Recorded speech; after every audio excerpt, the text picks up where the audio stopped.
सो बेटे हम लोग पहला चैप्टर स्टार्ट करने जा रहे हैं केमिस्ट्री में, that is some basic concept of chemistry. Got it? We are going to start some basic concepts of chemistry. So some basic concepts of chemistry. So we will discuss this, some basic concepts of chemistry. ये होता है. अभी आपका क्या chapter चल रहा था जहां पे आप पहले पढ़ रहे थे बेटे? Which chapter was going on in chemistry? Sir first ही चल रहा था और थोड़ा सा सर सेकंड का एटॉमिक स्ट्रक्चर स्टार्ट हुआ था. ओके, एटॉमिक स्ट्रक्चर स्टार्ट हुआ था. चलिए, जब एटॉमिक स्ट्रक्चर स्टार्ट होगा तो मैं आपको बैच में जो है ना, अभी मैं आपका ये चैप्टर अलग से चलाऊंगा और एटॉमिक स्ट्रक्चर जब मेरा बैच जो है उसमें स्टार्ट होगा नेक्स्ट वीक, अभी इस वीक में तो स्टार्ट नहीं होगा, उसके नेक्स्ट वीक में होगा, तो मैं आपको बैच में इन्वॉल्व करूंगा. तो फिर वहां पे जो भी चैप्टर चलेंगे, जैसे काइनेमेटिक्स हो गया, एटॉमिक स्ट्रक्चर हो गया, तो ये सारी चीजें आप शुरुआत में वहां पर फर्स्ट वीक में आसानी से समझ जाएंगे और तब तक आपको 2 वीक एक्स्ट्रा क्लास मिल जाएगा. तो जो एक्स्ट्रा क्लासेज आपको मिल जाएंगे मैथ्स और केमिस्ट्री, सॉरी फिजिक्स और केमिस्ट्री में, तो आप इनके क्लासेज को भी अब समझ सकेंगे जब आप ग्रुप में क्लासरूम में पढ़ेंगे. तो सेकेंड, जो आपका मैथमेटिक्स का होगा मेरा बेटा, तो मैथमेटिक्स में मैं देखूंगा कि कब आपको करवाना चाहिए साथ में class. I will decide that. जो मेन टॉपिक्स आएगा तो फिर मैं साथ में कराऊंगा. बेसिक चीज जो है वो आपको अलग से ही कराऊंगा क्योंकि आपका बेसिक अभी पीछे है ना बेटा, तो उस पे हम लोग ज्यादा डिटेल में बात नहीं करेंगे. और बेसिक्स में जो आपका फिजिक्स में और केमिस्ट्री में जहां पर यूज होता है उन चीजों को मैं पहले पढ़ा दूंगा ताकि आपको फिजिक्स केमिस्ट्री के किसी भी प्रॉब्लम्स में, न्यूमेरिकल्स में दिक्कत सॉल्व करने में ना हो. तो कुछ इस तरह के स्ट्रैटेजी हम लोग फॉलो करेंगे. तो आइए हम लोग देखते हैं some basic concepts of chemistry. तो सम बेसिक कॉन्सेप्ट में देखो, शुरू में जैसे आप अगर एनसीईआरटी से पढ़ेंगे तो एनसीईआरटी पे जो इनिशियली 1-2 पेज है वो बिल्कुल कहानी की तरह है ना. उसमें कहानी में आपको केमिस्ट्री के बारे में बहुत कुछ बताया है ना. Some paragraph is given like novel की तरह, आप उसको रीड आउट कर जाएंगे, बिना दिमाग लगाना नहीं है उस पर, क्योंकि वो क्या है ना कि आप 11th-12th में जितनी भी चीजें पढ़ेंगे ना उसको ब्रीफिंग कर रहा है केमिस्ट्री के अलग अलग एक्सपेक्ट को, अलग अलग ब्रांच को, कि ऑर्गेनिक केमिस्ट्री क्या होता है, इनऑर्गेनिक क्या होता है, फिजिकल केमिस्ट्री क्या होता है, केमिस्ट्री का डिफरेंट हमारे डे टू डे लाइफ में क्या इंपॉर्टेंस है. और आपको जो है ऑब्वियसली आप जिस तरह से हैं आपको मालूम होगा कि केमिस्ट्री का हमारे डे टू डे लाइफ में क्या इंपॉर्टेंस है ना. कोई भी मेडिसिन होता है बेटा, तो मेडिसिन जो होते हैं they are compounds, some compounds and some mixtures are there. तो क्या होता है, that is also some compound, chemical है. तो जो मेडिसिन आप कंज्यूम करते हैं that is also some chemical. अब मेडिसिन का यूज तो आप जानते ही हैं, कभी भी कोई बीमार पड़ता है तो मेडिसिन जरूरी होता है.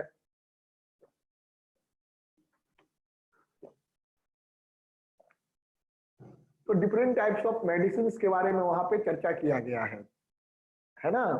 तो वो क्या है, हमें कोई काम नहीं है 11th-12th में पूरा आप पढ़ जाएंगे, कहीं मेडिसिन का कोई यूज नहीं है ना. जस्ट एक इंटरेस्ट के लिए बताया गया है. फिर और भी सारी चीजें जैसे इंसेक्टिसाइड्स हो गए, पेस्टिसाइड्स हो गए, है ना, आर्टिफिशियल फर्टिलाइजर्स जो है ना, फर्टिलाइजर्स हो गए, ये सब भी क्या होते हैं, फर्टिलाइजर्स आर यूज्ड, पता है ना, पौधों में हम फर्टिलाइजर डालते हैं. जैसे घर में भी अगर जो हमारे प्लांट्स होते हैं गमले वगैरह में, तो उनमें कीड़े मकोड़े ना लगे उसके लिए हम पेस्टिसाइड्स और फर्टिलाइजर्स डालते हैं. फर्टिलाइजर के हेल्प से क्या होता है, प्लांट का ग्रोथ अच्छा होता है. और पेस्टिसाइड्स वगैरह, इंसेक्टिसाइड्स जो होते हैं वो प्लांट्स में इंसेक्ट वगैरह नहीं लगने देते हैं. तो all these things are chemical, है ना. तो केमिकल का हमारे डे टू डे लाइफ में बहुत ही इंपॉर्टेंस है. तो केमिकल मींस केमिस्ट्री, तो केमिस्ट्री का भी हमारे डे टू डे लाइफ में बहुत इंपॉर्टेंस है. तो इसी तरह की कुछ बातें वहां पर फर्स्ट जो है कपल ऑफ पेजेस जो आप पढ़ेंगे केमिस्ट्री का जो पहला चैप्टर है तो वहां पर आपको मिलेगा. फिर उन्होंने आपको जो है इंपॉर्टेंस ऑफ केमिस्ट्री वगैरह डिस्कस किया है. तो शुरू कर से क्लोरोफ्लोरोकार्बन है, इन सब के बारे में है. तो पहले कुछ पेजेज में जैसे first page, second page, third page, fourth page में ये बिल्कुल कहानी की तरह चल रहा है. वहां आपको कुछ भी समझने की जरूरत नहीं है. आप स्टोरी की तरह, आपकी इच्छा हो तो पढ़ लेना, ना इच्छा हो तो नहीं पढ़ना, उससे कोई फर्क नहीं पड़ने वाला है. ये बात समझ में आया मेरा बेटा? बोलो, ये बात समझ रहे यस हैं? सर। हाँ, क्योंकि क्या होता है जनरली जब बच्चे शुरुआत करते हैं पढ़ना, पहला ही पेज पढ़ते हैं, उन्हें लगता है ये सब क्या लिखा हुआ है ना, हमें तो कुछ पता ही नहीं है। तो उसका एक्चुअली में कुछ पता होने की जरूरत भी नहीं है ना, वो बस स्टोरी की तरह आपको चीजें बता रहा है, अलग अलग चीजों के बारे में एक्सप्लेन नहीं कर रहा है, बस इंफॉर्मेशन दे रहा है। तो एज ए इंफॉर्मेशन ही आपको उसको रीड आउट कर लेना है ना। If you are interested then you can read, if you are not having any interest in that you can read that, okay, that will not harm you anything. अब हम main topic पे आते हैं। जैसे आप आगे जब फोर्थ पेज पे आएंगे, then there you will see nature of matter, nature of matter, states of matter, इसकी बात हम लोग करते हैं। ओके, तो मैटर जो होता है, what are the various states of matter. पहले मैटर किसको कहते हैं ये बताओ, व्हाट इज मैटर बेटा, मैटर क्या होता है, what is matter, do you know, matter किसको कहते हैं? बोलो बेटा, साइंस में मैटर का क्या मतलब होता है, फिजिक्स केमिस्ट्री में मैटर या मटेरियल का क्या मतलब हुआ मेरा बच्चा? सर मैटर जो छोटे छोटे एटम से बन के बन।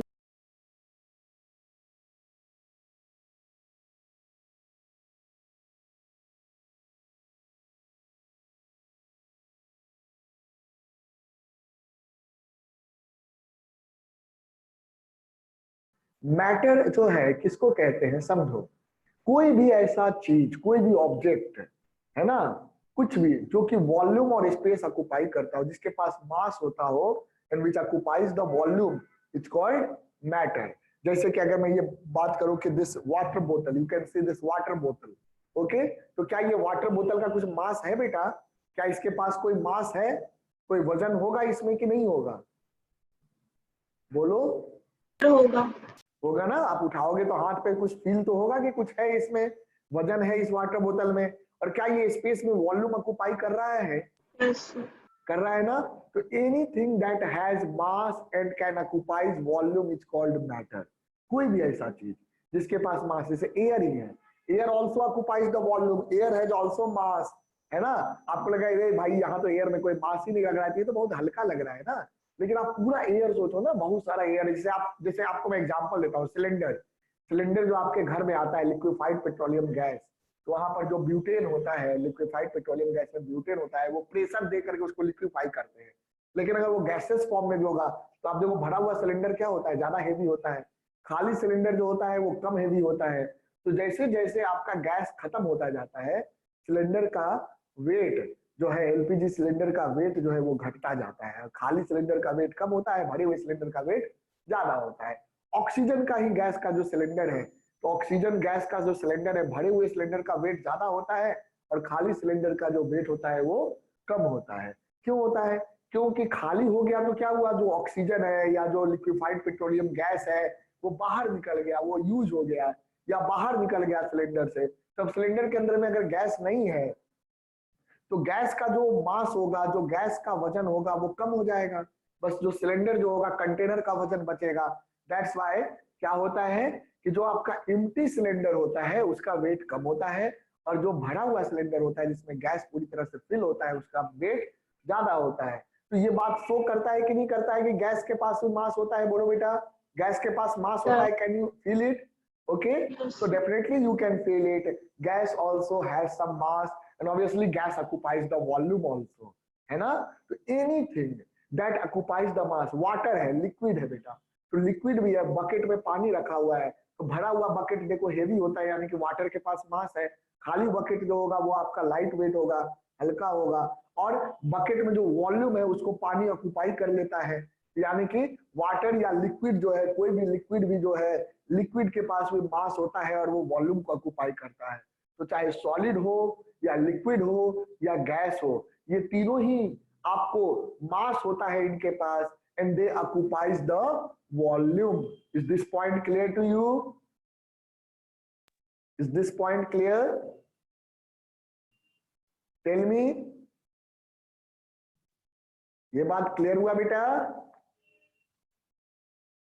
आपकी आवाज नहीं आ रही, I am not able to listen you.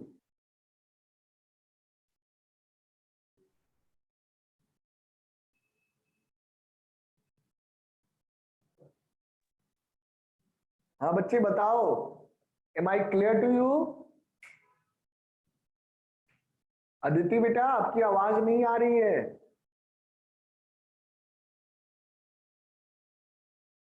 Still are you listening me? मेरी आवाज जा रही है आपके पास?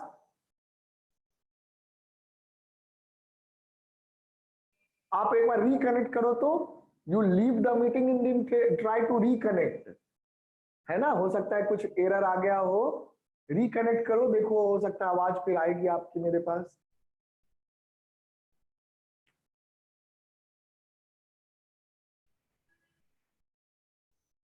एनीथिंग दैट, ओके, तो यू आर लिसनिंग मी बेटा, मेरी आवाज जा रही है ना? तो चलिए पढ़िए। एनीथिंग दैट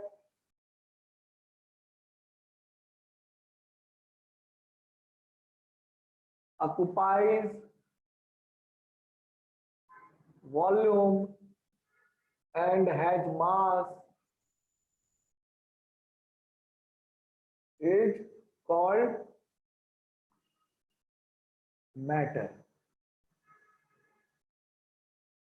कोई भी चीज जिसके पास वॉल्यूम होता है और जो मास को ऑक्युपाई करता है वो क्या कहलाएगा? That will be called matter, उसे आप मैटर कहते हैं, है ना। और टाइप्स ऑफ मैटर क्या हो जाएगा? What are the various types of matter? Types of matter, या आप कह सकते हैं टाइप्स का मतलब classification.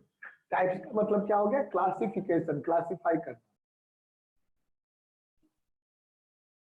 You can say classification और टाइप्स ऑफ मैटर। तो टाइप्स ऑफ मैटर कितने तरह का हो जाता है? तो मैटर बेटा तीन तरीके का होता है, one is solid, other is liquid, another is gas. देखो सॉलिड हो गया, लिक्विड हो गया, और थर्ड क्या हो जाता है? गैस हो जाता है। तो मैटर थ्री टाइप्स के होते हैं, solid, liquid and gas. Now let us distinguish between these three, कि क्या है? वॉल्यूम ऑक्युपाई करता है, मास होता है, तो मास तो तीनों के पास डिफरेंट होगा, है ना। सॉलिड की बात करें तो सॉलिड है, solid has fixed volume and definite shape, definite shape. Solid के पास फिक्स वॉल्यूम होता है और उनका शेप डेफिनिट होता है। लिक्विड की बात करें तो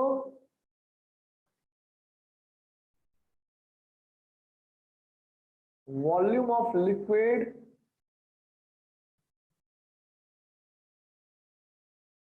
is fixed but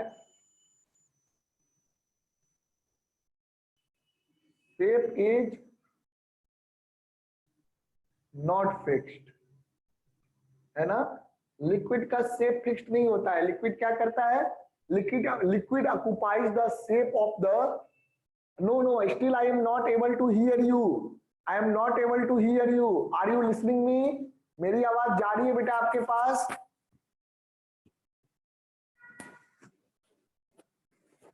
okay, am I able to,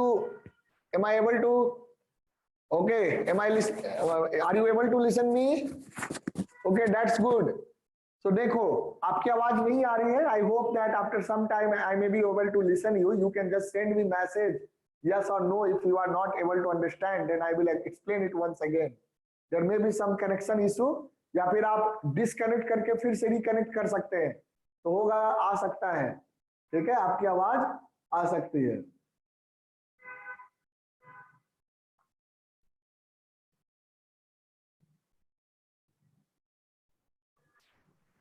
sir आ रही है मेरी आवाज? हाँ अब आवाज आ रही है। मुझे लग रहा है आपकी माइक जो थी म्यूट हो गई थी, वो अनम्यूट नहीं हो पा रही थी। Yes sir. ओके चलो ठीक है, now I am able to listen you. ये बात समझ गया बेटा। अब देखो गैस जो है, solid has fixed volume and definite shape, volume of liquid is fixed. Liquid का वॉल्यूम तो फिक्स होता है, बट उनका जो शेप होता है वो क्या होता है, शेप इज नॉट फिक्स। तो liquid occupies the shape of the container in which it is kept. जैसे कि बोतल है बेटा, बोतल में अगर मैं लिक्विड को रखूंगा तो बोतल का शेप लेगा, है ना। किसी बाउल में रखूंगा तो बाउल का शेप ले लेगा, है ना। जैसे मान लो कि बोतल है, तो एक बोतल में अगर आपने लिक्विड को रखा तो लिक्विड जो है बोतल का शेप ले लेगा, बोतल का शेप ले लेगा। आप इसी लिक्विड को पोर कर दो एक बाउल में, तो जो लिक्विड है वो बाउल का शेप ले लेगा, है ना। तो liquid occupies the shape of the container in which the liquid is kept. तो ये चीज है, but the volume is fixed. अगर ये 1 लीटर है तो ये भी 1 लीटर ही होगा, 2 लीटर नहीं होगा। तो फिक्स वॉल्यूम होता है, वॉल्यूम तो फिक्स होता है, but the shape is not fixed. Gas में क्या होता है, both shape and volume are not fixed. Both shape and volume are not fixed. ठीक है, both shape and volume are not fixed, है ना। गैस में ना शेप फिक्स होता है ना वॉल्यूम फिक्स होता है। तो क्या होता है, अगर आप गैस को किसी भी क्लोज्ड कंटेनर में रखेंगे तो पूरे कंटेनर के वॉल्यूम को ऑक्युपाई कर लेगा, है ना। अगर आपके पास मान लो गैस है, आपने गुब्बारे में रखा तो गुब्बारे के वॉल्यूम को ऑक्युपाई कर लेगा पूरा गुब्बारा का वॉल्यूम।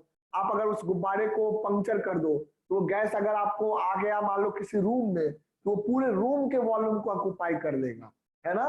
तो gas occupies the volume of the container, entire volume of the container in which it is kept, closed container. ठीक है, a gas occupies the complete volume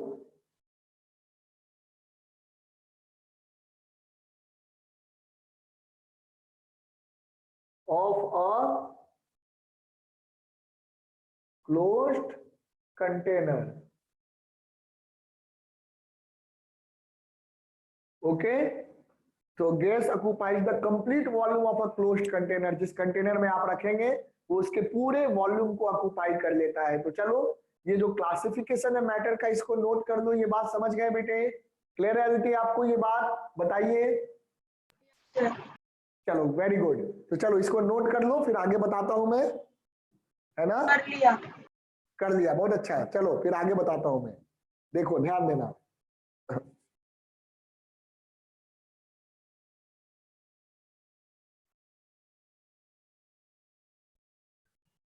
देखो बेटा, अब सॉलिड लिक्विड और गैसेज में जो है basically these are the bulk properties of matter, macroscopic property. एक एटम या एक मॉलिक्यूल को सॉलिड लिक्विड गैस नहीं कहते हैं, ये बात दिमाग में बैठाइए, बड़ा इंपॉर्टेंट पॉइंट है। I will be discussing it, okay, देखिएगा।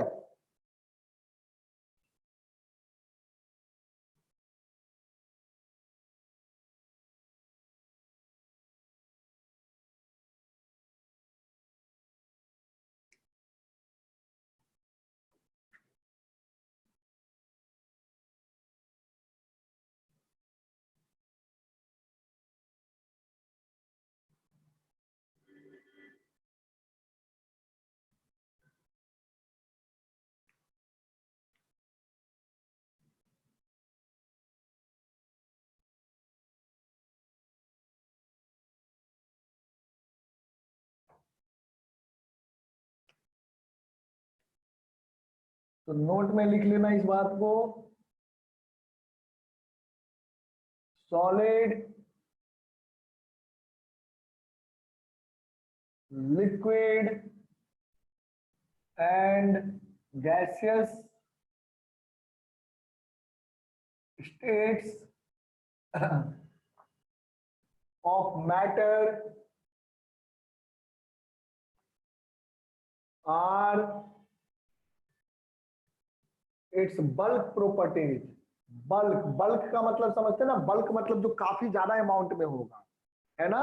तो बल्क प्रॉपर्टीज, बल्क में मैक्रोस्कोपिक भी कहते हैं, macroscopic properties of matter. properties of matter। ध्यान से देखना, solid, liquid and gaseous states of matter are its bulk properties. Bulk मतलब, बल्क बोले तो मतलब क्या है, बल्क बोलने का मतलब है मैक्रोस्कोपिक प्रॉपर्टी, है ना। अब देखो, जो प्रॉपर्टीज होते हैं, प्रॉपर्टीज को हम दो पार्ट में डिवाइड करते हैं, है ना, कि हम मैटर किस तरह से ले रहे हैं। वैसे तो फिजिकल, केमिकल, ये भी दो पार्ट है ना। एक है आपका macroscopic and microscopic property. Physical properties को हम दो पार्ट में डिवाइड करते हैं। जो भी फिजिकल प्रॉपर्टीज होते हैं, फिजिकल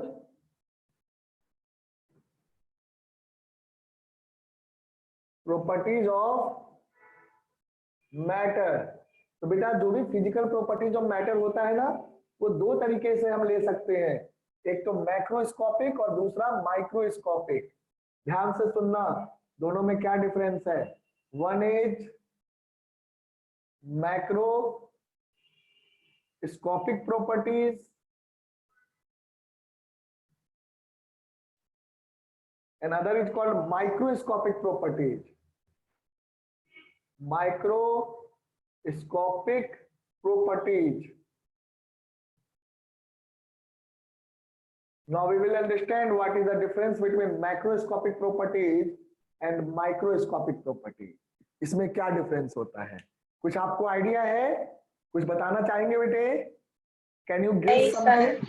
अच्छा, नहीं बताना चाहेंगे, चलो फिर मैं ही बताता हूं आपको। ओके, देखिए,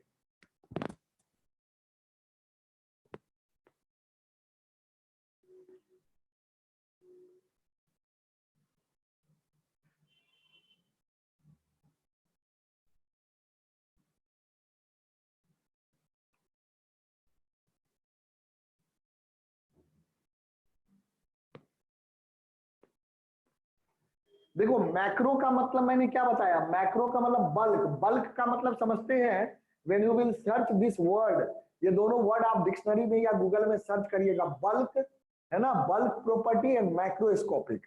मैक्रोस्कोपिक और बल्क, तो बल्क और मैक्रोस्कोपिक का मतलब आपको क्या आएगा, जब भी कोई चीज लार्ज अमाउंट में प्रेजेंट होता है तो उसको बल्क कहते हैं, है ना। और मैक्रोस्कोपिक मतलब कि ओवरऑल पूरे मैटर के लिए, हम एक एटम या एक मॉलिक्यूल की बात नहीं कर रहे होते, हम लाखों लाखों करोड़ों मॉलिक्यूल्स एंड एटम्स की बात कर रहे होते हैं। Crore and crore of molecules या एटम को एक साथ जब देखते हैं ना, तो उसको हम क्या कहते हैं, बल्क। बल्क मतलब बहुत सारा एक ही साथ प्रेजेंट है ना। बल्क समझते हैं ना बेटा, बल्क का मतलब समझ रहे हैं, बताओ मुझे। हाँ, बल्क का मतलब क्या हुआ, बहुत सारा मैटर एक साथ प्रेजेंट है, तो उसको हम बल्क प्रॉपर्टी कहते हैं, है ना।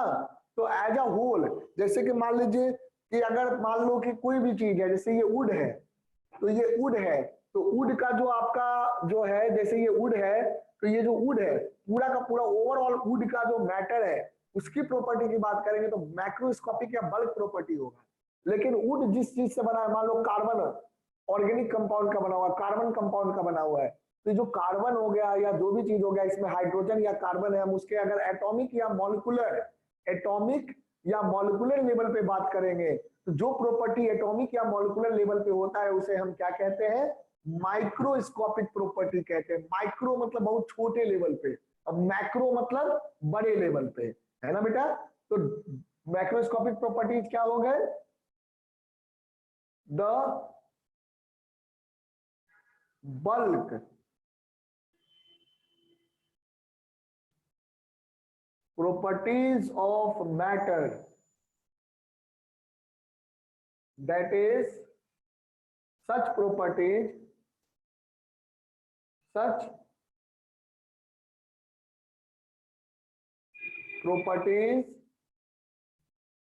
which are due to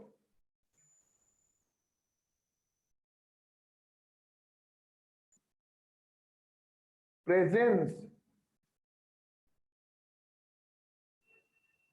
of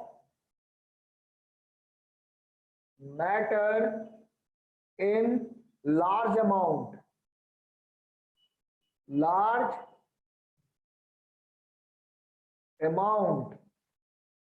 are called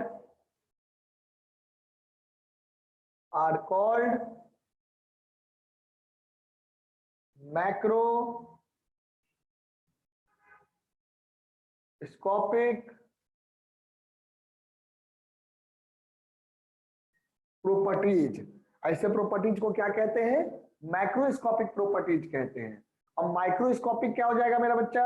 microscopic properties जो हो जाएगा वो आपको हो जाएगा वैसा प्रॉपर्टीज जो कि आपके एटॉमिक या मॉलिक्यूलर लेवल पे होता है ना। Those the properties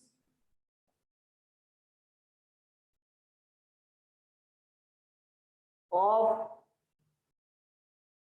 matter at its atomic or molecular level, at its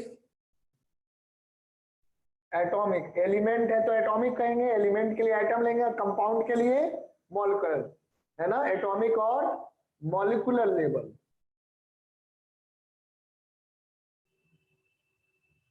है ना। The properties of matter at its atomic और molecular level are called microscopic। Atom molecule समझते हैं बेटा? Do you know what is the difference between atom and molecule? बोलो बेटा। Atom जो मतलब छोटी छोटी पार्टिकल से बनके बनता है। छोटे छोटे पार्टिकल्स कैसे? मतलब जो एलिमेंट के पार्टिकल जैसे हाइड्रोजन, कार्बन, नाइट्रोजन, है ना, ऑक्सीजन का एक ओ, तो वो आपको वो मतलब आप ये मत करना कि एबीसीडी का ओ है तो वो आपका एटम हो गया, है ना, उसको रिप्रेजेंट करते हैं ओ से, ठीक है बेटा। तो वो चीज है, तो उसको एटम कहेंगे। और मॉलिक्यूल क्या हो जाएगा बेटा? मॉलिक्यूल याद करो, आपने पढ़ा है अंडर 10th में, आपने पढ़ा है मॉलिक्यूल किसको कहते हैं? मॉलिक्यूल। हाँ मॉलिक्यूल, मॉलिक्यूल सर मॉलिक्यूल, हाँ किसको कहते हैं मॉलिक्यूल? सर उनके ग्रुप्स पे ग्रुप में एटम होते हैं। देखो पता है ना, जब एटम एक से ज्यादा एटम ग्रुप में जब कंबाइन कराते हैं, बॉन्ड बनाते हैं, पढ़ा है ना, आयोनिक बॉन्ड, कोवलेंट बॉन्ड, ये सब कुछ नाम सुना होगा, है ना। तो जब एटम्स के बीच में बॉन्ड बनता है, तो बॉन्ड बनने के बाद जब एक से ज्यादा एटम जुड़ते हैं एक दूसरे से, तो उसको हम क्या कहते हैं? मॉलिक्यूल कहते हैं या मॉलिक्यूल कहते हैं। ये बात क्लियर हुआ? है ना पता? तो थोड़ा सा देखो, दिमाग दौड़ाने से ना आप पीछे की चीजों को रिकॉल करो, जो भी आप पढ़े हो ना वो हमेशा यूजफुल होता है बेटा। तो जब भी आपसे कोई सवाल पूछा जाता है, you should apply your brain. तो जब आप अप्लाई करेंगे तो आपको कुछ ना कुछ जवाब जरूर समझ में आएगा। तो वही चीज देखो यहाँ, the properties of matter at its atomic और मॉलिक्यूलर लेवल। मॉलिक्यूलर मतलब मॉलिक्यूल के लेवल पे, तो molecular level are called micro. Micro मतलब बहुत छोटा, माइक्रोस्कोपिक, माइक्रोस्कोपिक प्रॉपर्टी।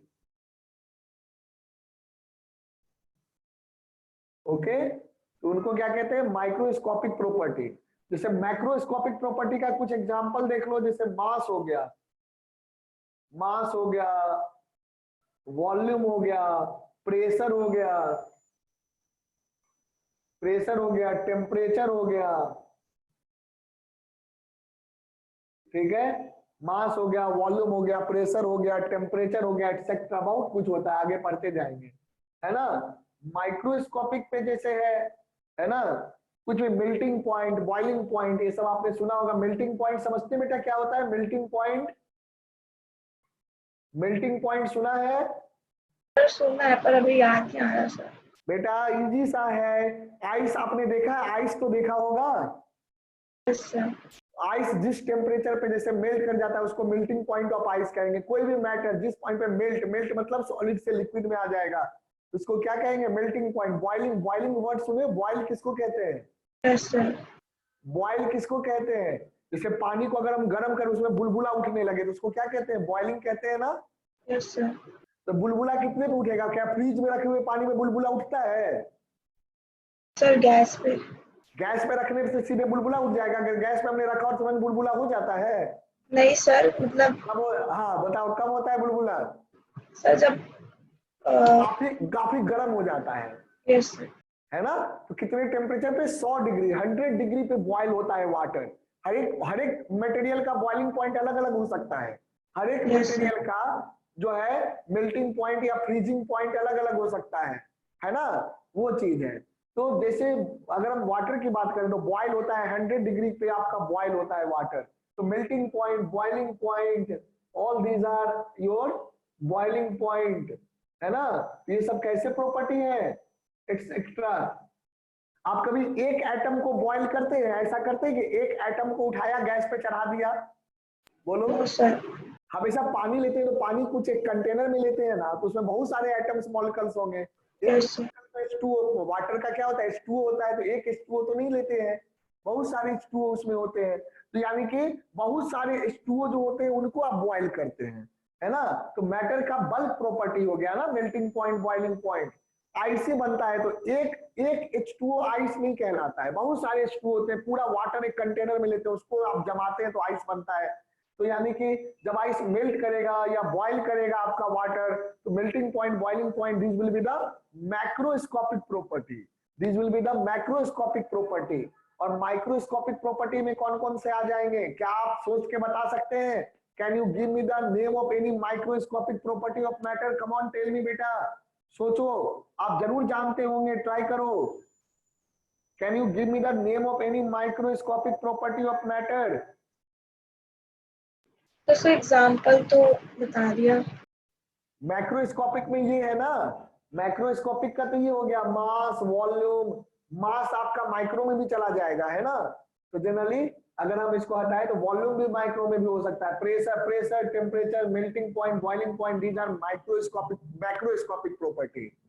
माइक्रो में जैसे आपका हो गया, माइक्रो में जैसे केमिस्ट्री में आप पढ़ते हैं, आगे पढ़ेंगे भी, है ना, इलेक्ट्रोनिगेटिविटी। इलेक्ट्रॉन नहीं अभी जानते होंगे आप, है ना, निगेटिविटी, माइक्रो वाले में आपको ज्यादा अभी नॉलेज नहीं होगा। Electronegativity, this is microscopic property, है ना। Okay, bonds formation, nature of bond, bond nature, है ना, बॉन्ड का नेचर कैसा है, कोवलेंट बॉन्ड है, आयोनिक बॉन्ड है, कैसा बॉन्ड है, ये सब कैसा हो गया, माइक्रोस्कोपिक प्रॉपर्टी हो गया। बॉन्ड का नेचर जो है ये सब कैसा हो गया, माइक्रोस्कोपिक प्रॉपर्टी हो गया। ठीक है बेटा, ओके।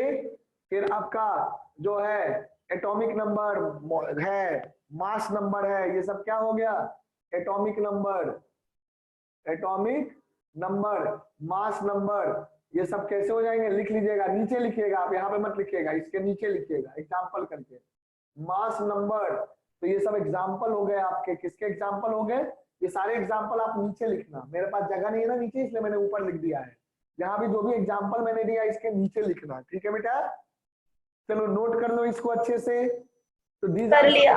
हाँ सारा कर लिया नोट, ये सारा लिख यस लिया। सर। चलो बहुत अच्छा, अच्छे से समझ लो इसको, 2 मिनट इसको रिवाइज करो। जो भी मैंने पढ़ाया इसमें कोई डाउट हो तो पूछना, please revise it, if there is any doubt you should ask me, है ना। नोट्स वगैरह अच्छे से बनाइए, नोट्स का आप फोटो खींच के मुझे भेजेंगे, I will see that how you are preparing the notes, is it clear? ठीक है बेटा। Yes sir. हाँ नोट्स वगैरह मैं देखता हूँ बच्चों का, क्योंकि ऑनलाइन है, क्लास में जब आप आएंगे तो मैं यहीं पे देख लूंगा बेटा, लेकिन जब आप ऑनलाइन है तो ऑनलाइन में जो भी चीज आप बनाते हैं you will just click the photo and send all the notes to me, okay. तो मैं आपसे रैंडमली कभी भी नोट्स मांग सकता हूँ, तो नोट्स अच्छे से बनाना बेटा, तभी आप अच्छे से सीख पाओगे। चलो, तो नोट्स वगैरह पूरा अच्छे से कर लो, ये सारे प्रॉपर्टी जो मैंने लिखाए हैं इसके बारे में कर लीजिए। अब मैं इसको एक बार रिवाइज कर लो तो फिर आगे बताता हूं मैं, come on revise it.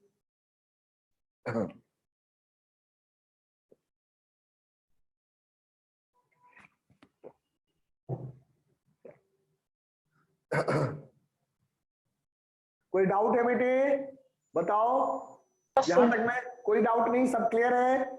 Yes sir. चलो दैट्स गुड, है ना। अब ये सब जो प्रॉपर्टी होता है जिससे से आगे आओगे तो हर एक प्रॉपर्टी के बारे में आप पढ़ोगे, है ना। अभी तो बस नाम जानना था।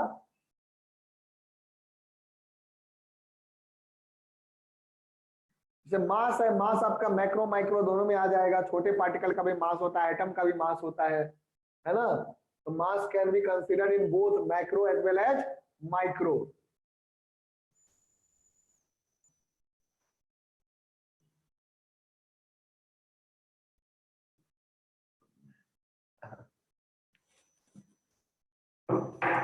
अब देखो आगे जानते हैं, let's move ahead. Intermolecular forces, inter molecular forces, इसके बारे में कुछ बताना चाहेंगे बच्चे मुझे? बोलो बेटे, इंटरमॉलिक्यूलर फोर्स, ये वर्ड आपने सुना है या कुछ आप इसके बारे में सोच करके बताना चाहेंगे? बोलो अदिति, कुछ बताओगे बेटा? Sir. Intermolecular force, do you want to say something about this term? No sir. No, okay. देखो इंटर, इंटर वर्ड का मतलब क्या होता है ये मालूम है? Do you know inter? Sir. Inter word का मतलब बेटा है, बेटा क्या होता है मतलब? Do you know the meaning of inter? Yes sir. क्या होता है बेटा? सर मतलब कोई फोर्स, मतलब अंदर जा रही। फोर्स तो अंदर नहीं, इंटर, इंटर मतलब हुआ बिटवीन। इंटर, INTER, इंटर मतलब बिटवीन। यहाँ पर इंटर का मतलब क्या हो गया? इंटर का मतलब हो गया बिटवीन, है ना? मॉलिक्यूलर मतलब मॉलिक्यूल के बीच का, समझा? तो इंटरमॉलिक्यूलर फोर्स का मतलब क्या हो जाएगा मेरा बेटा? The forces acting between the molecules of matter. ये बात समझ रहे हो? Forces acting between the molecules of matter will be called intermolecular force. तो क्या हो जाएगा? द फोर्स ऑफ अट्रैक्शन, और it may be repulsion also. Force लगेगा तो क्या होगा? या तो अट्रैक्ट करेगा या रिपेल करेगा, दो तरह से फोर्स हो सकता है ना। आप अगर किसी पे फोर्स लगाएंगे तो आप उसको धक्का दे सकते हैं, तो धक्का देंगे तो रिपेल करेंगे, अपने से दूर भगाएंगे। और अगर पास खींचोगे तो क्या होगा? अट्रैक्ट हो गया, है ना बेटा? किसी को अगर इसे खींचते हैं तो ये देखो, जैसे ये मार्कर है, मैं इसको इधर खींचा तो अट्रैक्ट हुआ ना, और इधर धक्का देकर भगाया तो ये रिपेल हो गया। तो फोर्स दो तरह से हो सकता है, अट्रैक्शन या रिपल्सन, दो तरह का हो सकता है। तो the force of attraction or repulsion between the molecules of matter is called, the force of attraction between the molecules of matter is called intermolecular force, intermolecular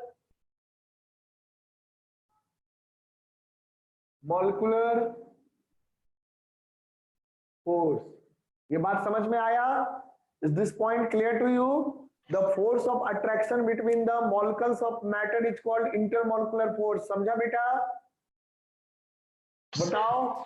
ठीक है, तो जैसे कि मान लो कोई भी, जैसे मैटर हम ले लें, जैसे हम वाटर ले लेते हैं, सॉलिड हो या लिक्विड हो या गैस हो, सब में मॉलिक्यूल के बीच में फोर्स लगता है। सॉलिड के केस में बहुत स्ट्रॉन्ग फोर्स होता है, आप सॉलिड के मॉलिक्यूल्स को जल्दी दूर नहीं कर सकते। लिक्विड के मॉलिक्यूल के बीच में जो फोर्स होता है वो सॉलिड के कंपैरिजन में कम होता है, और गैस के मॉलिक्यूल्स के बीच में जो फोर्स होता है वो बहुत ही कम होता है, नेग्लिजिबल होता है। इसलिए गैस के मॉलिक्यूल्स कहीं भी उड़ के जा सकते हैं। ये बात समझ में आ रहा है? बोलो। Yes sir. ये बात समझ में आ रहा है ना? तो क्या होगा? On the basis of intermolecular force हम देखेंगे intermolecular forces in solid, liquid and gases. तो पहले नंबर पे देखो इन सॉलिड, इन सॉलिड, ठीक है? तो सॉलिड में क्या होगा बेटा? In case of solid the intermolecular force is very strong. Okay, क्योंकि इंटरमोलिकुलर फोर्स बहुत ही स्ट्रॉन्ग होता है, तो जो सॉलिड के पार्टिकल्स होते हैं ना वो ज्यादा इधर उधर नहीं भाग सकते, अपनी पोजीशन पे थोड़ा बहुत हिल सकते हैं पर ज्यादा नहीं भाग सकते हैं। इसीलिए शेप और साइज जो होता है सॉलिड का वो फिक्स होता है। तो there is a strong intermolecular force, है ना? In solid there is very strong intermolecular forces between the molecules, intermolecular forces between the molecules, hence it's shape and size are fixed. ठीक है बेटा।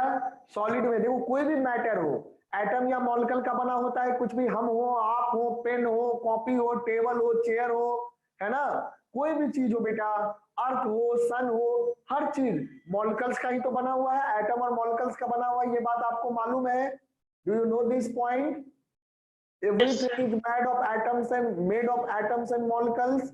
तो इसका मतलब क्या हो गया कि जो सॉलिड होता है, सॉलिड मतलब बहुत ही स्ट्रॉन्ग होता है, रिजिड होता है, तो उसके मॉलिक्यूल्स इधर उधर ज्यादा नहीं जा सकते। क्यों नहीं जा सकते? Because the force between the molecule is very strong. आप खुद सोचो, है ना, आप जैसे मान लो अगर आप छोटे बच्चे हो और आपको कोई बड़ा आदमी, आपके पापा जो है, आपको एकदम जोर से पकड़ ले, एकदम जोर से आपके हाथों को पकड़ ले, आप अपने हाथ को हिला भी नहीं पाएंगे। क्यों नहीं हिला पाएंगे? क्योंकि फोर्स बहुत ज्यादा है। लेकिन अगर आपके हाथ को अगर कोई छोटा सा बच्चा पकड़ेगा तो वो फोर्स बहुत कम लगाएगा, आप अपने हाथ को आसानी से छुड़ा सकते हैं। Are you getting this point? तो यहाँ पर फोर्स जितना ज्यादा होगा उतना ज्यादा मूव करना मुश्किल होगा, है ना। तो सॉलिड के केस में क्या होता है, सॉलिड के केस में जो सॉलिड के मॉलिक्यूल्स होते हैं, जो पार्टिकल्स होते हैं, उनके बीच में इंटरमॉलिक्यूलर मतलब बीच में, उनके बीच लगने वाला जो इंटरमॉलिक्यूलर फोर्स है वो बहुत ही स्ट्रॉन्ग होता है। और बहुत स्ट्रॉन्ग फोर्स होने के कारण क्या होता है, they can not move freely in all direction and that's why their shape and size is fixed. तो सॉलिड का ये बात समझे।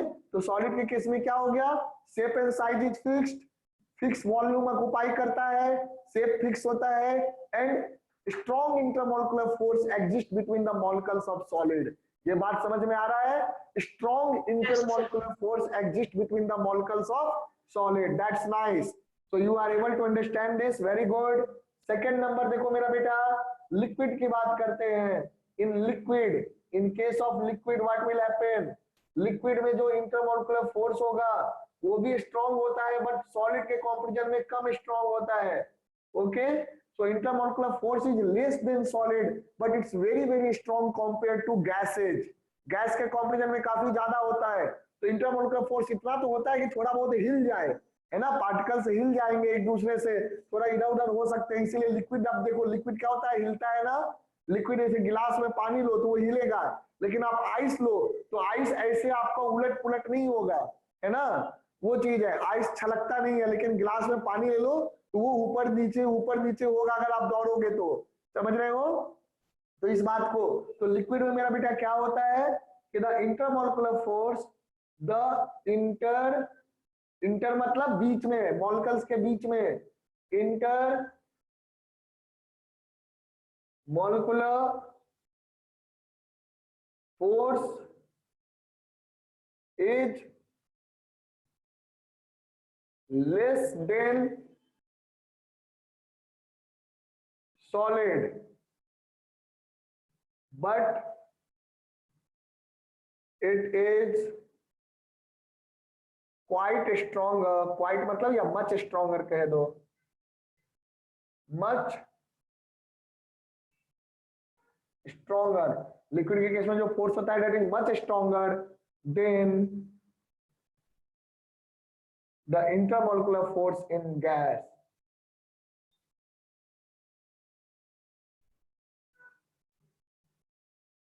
molecular forces in gas। ठीक है मेरा बेटा, ये बात समझा। तो लिक्विड के केस में इंटरमोलिकुलर फोर्स सॉलिड के कंपैरिजन में तो कम होता है काफी, बट गैस के कंपैरिजन में इंटरमोलिकुलर फोर्स काफी ज्यादा होता है। ये ऊपर ये लिख चुका है बेटा, हैव यू नोटेड दिस? चलिए तो मैं इसको मिटा रहा हूं, ठीक है। नोट्स बिल्कुल अच्छे से बनाना, नोट्स अच्छा बनाओगे तो अच्छा सीखोगे, है ना, सब कुछ आ जाएगा फिर। You will learn everything in that case. Third number देखो, थर्ड नंबर में बच्चा मैं गैस की बात कर रहा हूं बेटे। तो इन गैस ध्यान देना बेटा, in case of gas what will happen, in case of gas what will happen, let's see here. तो इन गैस क्या होगा, इन गैस व्हाट विल हैपन, ध्यान दीजिएगा कि इन case of gas you will C, remove कर सकते हो। हाँ मूव कर सकता है, बिल्कुल फ्रीली मूव कर सकता है, क्योंकि इंटरमोलिकुलर फोर्स बहुत ही नेग्लिजिबल होता है, ऑलमोस्ट ना के बराबर। आइडियल गैस में तो हम लोग जीरो इंटरमोलिकुलर फोर्स मान के चलते हैं, समझ रहे हैं?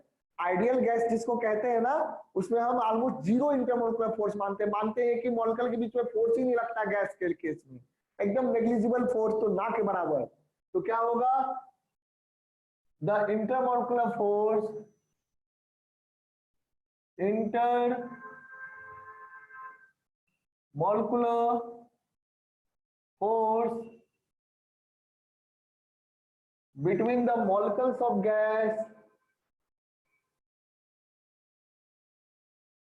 molecules of gas, is very negligible, very negligible। Negligible का मतलब बेटा, नेग्लिजिबल का मतलब ना के बराबर है ना, नेग्लेक्ट जिसको कर सकते हैं, वेरी नेग्लिजिबल है ना, that is almost zero, almost zero, almost zero ही होता है फोर्स, ना के बराबर फोर्स लगता है, ठीक है। Hence gas can freely move and occupies the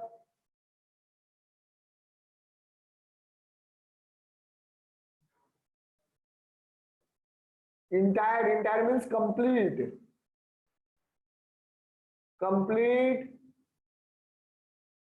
volume of the container and occupies the complete volume of the container, क्योंकि फ्रीली मूव कर सकता है, इधर उधर इधर उधर सब तरफ चला जाएगा गैस, है ना, इधर भी जाएगा, इधर भी जाएगा, इधर भी जाएगा, इधर भी जाएगा, इधर भी जाएगा, इधर भी जाएगा, हर तरफ गैस जा सकता है, तो हर तरफ जा सकता है, फ्रीली मूव कर सकता है, इंटरमोलिकुलर फोर्स ना के बराबर है, कोई भी मॉलिक्यूल दूसरे मॉलिक्यूल को इधर उधर जाने से नहीं रोकता है, तो क्या होगा उस केस में, gas can occupy the entire volume of the container, complete volume of the container in which the gas is kept. ये बात समझ में आया बेटा? चलिए दैट्स नाइस। तो आप नोट कंप्लीट कर लीजिए जल्दी, बी फास्ट क्विकली, पूरा लिख लिए हो? Okay, have you written it completely? So I'm going to rub it. Complete कर लिया बेटा? Complete यस सर कर लिया। That's good. चलो फिर आगे देखते हैं। Let's know ahead now.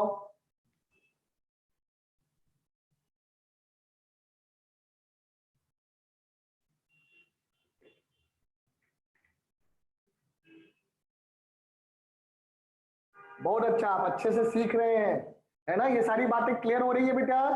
ये क्लियर है ना कि आपको और एक्सप्लेनेशन इसमें चाहिए? देख लीजिए, ये सारा चीज क्लियर है? Yes sir. That's nice. चलो ये सब बेसिक चीजें, देखो जब तक बेसिक चीजों को आप नहीं सीखेंगे ना, और टीचर अगर बिना बेसिक को बताए चले जाएंगे, या टीचर को बेसिक खुद नहीं आता होगा, तो आपको खुद ही नहीं सिखा पाएंगे। Okay, so that is very important to go through the basic from the बिल्कुल जीरो लेवल से सिलेबस को उठाना जरूरी होता है। जब तक ये बेसिक आप समझेंगे नहीं, सिलेबस अचानक से आपको बढ़ जाएगा और आपको कॉन्सेप्ट समझ में नहीं आता है ना, तो इसीलिए बेसिक से चीजों को समझना है। अभी आपने एक नया टर्म जाना है, इंटरमोलिकुलर फोर्स। ये बात क्लियर हो गया कि मॉलिक्यूल्स के बीच में लगने वाले फोर्स को, दो अलग अलग मॉलिक्यूल्स के बीच में लगने वाले फोर्स को हम इंटरमोलिकुलर फोर्स कहते हैं। और इंटरमोलिकुलर फोर्स कितना स्ट्रॉन्ग है या कितना वीक है, इस पे डिपेंड करेगा कि मैटर सॉलिड होगा या लिक्विड होगा या गैस होगा, है ना, ये बात समझा? और एक फैक्टर होता है जो कि सॉलिड लिक्विड गैस को डिसाइड करता है, that is called intermolecular separation. अब जरा सोच के बताओ, आप जरा दिमाग पे जोर देना मेरा बेटा, और बताओ इंटरमोलिकुलर सेपरेशन वर्ड का क्या मतलब होगा? What do you mean bye intermolecular तो समझते हैं मॉलिक्यूल के बीच में, तो मॉलिक्यूलर सेपरेशन, सोचिए और बताइए, can you guess what is the meaning of intermolecular separation?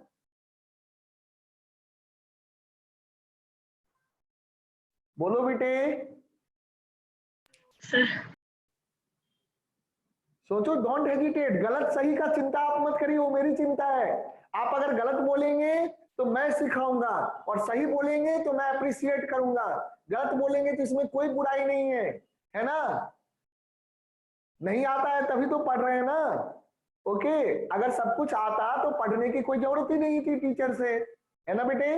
तो बचपन में जब पढ़ते हैं तभी तो सीखते हैं। मुझे भी किसी टीचर ने पढ़ाया, है ना, मैंने सेल्फ स्टडी भी किया, पढ़ा बुक से, टीचर ने पढ़ाया, तो उनके बाद उन्होंने जब पढ़ाया तो फिर मैं सीखा। तो आपको भी मैं पढ़ाऊंगा तो आप सीखोगे, है ना। So don't hesitate to say anything, समझे। आप इसको बताइए, जो भी आपके दिमाग में आ रहा है, इस वर्ड को सुन करके, इस स्टेटमेंट को सुन करके वो मुझे आप एक्सप्लेन करो। इंटरमॉलिक्यूलर सेपरेशन, क्या मतलब हो सकता है इसका, बताइए, कम ऑन टेल उसके मी। बीच में सेपरेशन। अरे वाह, बिल्कुल सही बात है ना, देखो 100% सही बताया आपने, है ना, दैट्स नाइस। मॉलिक्यूल्स के बीच में सेपरेशन, मॉलिक्यूल कितनी दूरी पर है, that will be called intermolecular separation. तो देखो जवाब दिया तो सही आया ना। So are you getting the confidence, बताइए। Yes sir. That's nice. Okay, so we are talking about intermolecular separation. तो एग्जैक्टली आपने सही बोला, the separation, or you can say the distance. Separation means distance between the molecules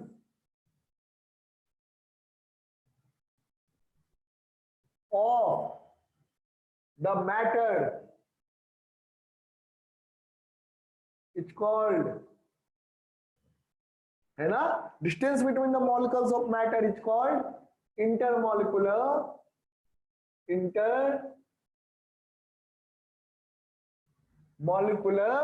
separation. That's nice.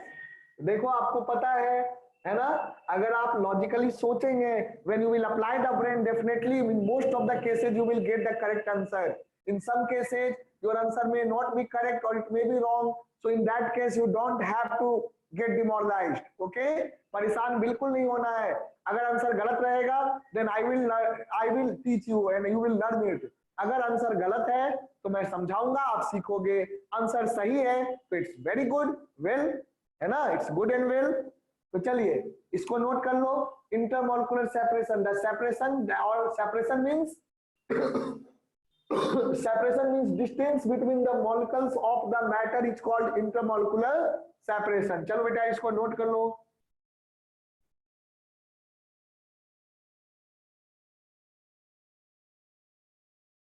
कर लिया sir. That's nice. चलिए अभी देखो, अभी हमने इंटरमॉलिक्यूलर फोर्स की बात की थी कि सॉलिड और लिक्विड और गैस में इंटरमॉलिक्यूलर फोर्स कैसा होता है। सॉलिड के मॉलिक्यूल्स को आप आसानी से इधर उधर नहीं शिफ्ट कर सकते। लिक्विड का मॉलिक्यूल तो आप एक कंटेनर से दूसरे में डालो तो लिक्विड के मॉलिक्यूल हिलने डोलने लगते हैं। गैस के बीच में तो फोर्स एकदम नेग्लिजिबल होता है, गैस फ्रीली मूव कर सकता है।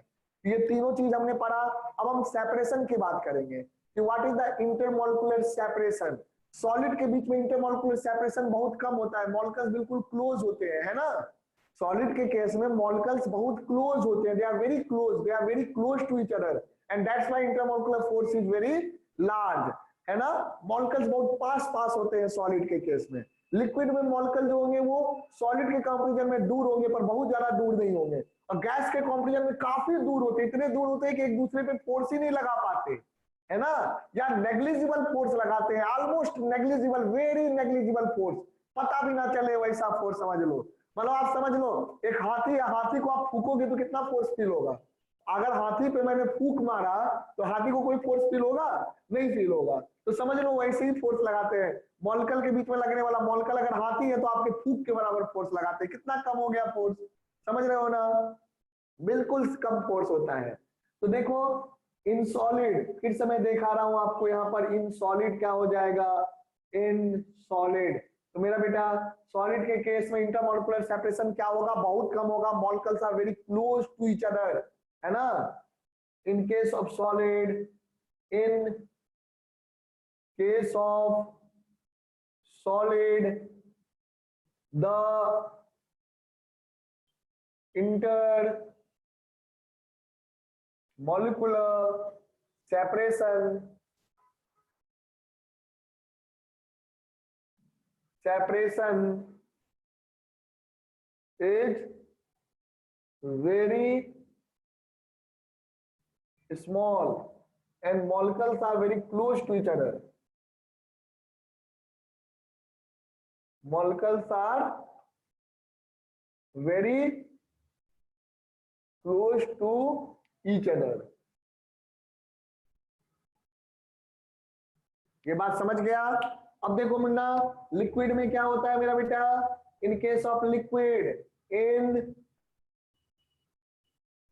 लिक्विड देखना बेटे, लिक्विड में क्या होगा? Intermolecular separation is comparatively more than solid, है ना, बट स्मॉल सेपरेशन, यहां भी स्मॉल सेपरेशन होगा, वेरी स्मॉल तो नहीं होगा, स्मॉल होगा, है ना. There is small intermolecular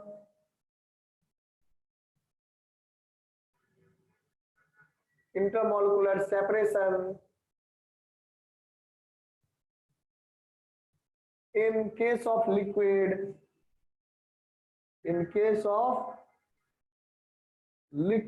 but it is comparatively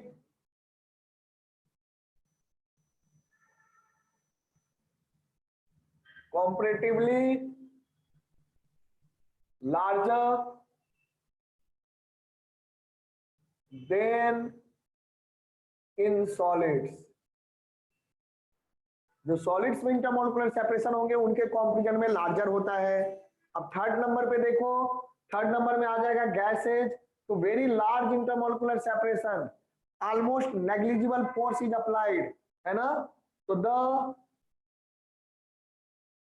inter gas के बारे में लिखना है, तो इन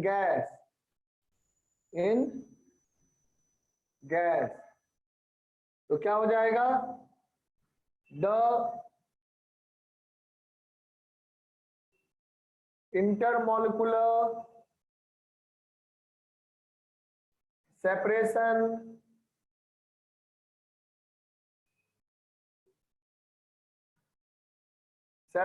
is very large, है ना, and molecules